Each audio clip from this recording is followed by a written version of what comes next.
Before we begin, I'm going to make this statement, let it stand on its own. I'm not going to take any questions. Earlier this morning, the United States Senate, as you all know, voted overwhelmingly by a margin of 70 to 29 to move forward with the bipartisan national security bill.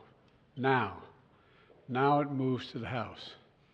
And I urge Speaker Johnson to bring it to the floor immediately. Immediately. There's no question that the Senate bill was put on the floor in the House of Representatives, it would pass. It would pass. And the Speaker knows that. So I call on the Speaker to let the full House speak its mind and not allow a minority of most extreme voices in the House to block this bill even from being voted on. History is watching. History is watching. History is watching. The bill provides urgent funding for Ukraine so it can keep defending itself against Putin's vicious, vicious onslaught. We've all seen the terrible stories in recent weeks. Ukrainian soldiers out of artillery shells, Ukrainian units rationing rounds of ammunition to defend themselves, Ukrainian families worried that the next Russian strike will permanently plunge them into darkness or worse.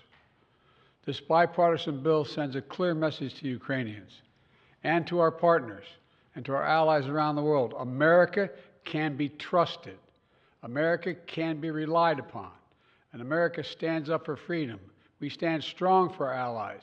We never bow down to anyone, and certainly not to Vladimir Putin. Supporting this bill is standing up to Putin. Opposing it is playing into Putin's hands. As I've said before, the stakes in this fight extend far beyond Ukraine. If we don't stop Putin's appetite for power and control in Ukraine, he won't limit himself just to Ukraine. And the cost for America and our allies and partners are going to rise.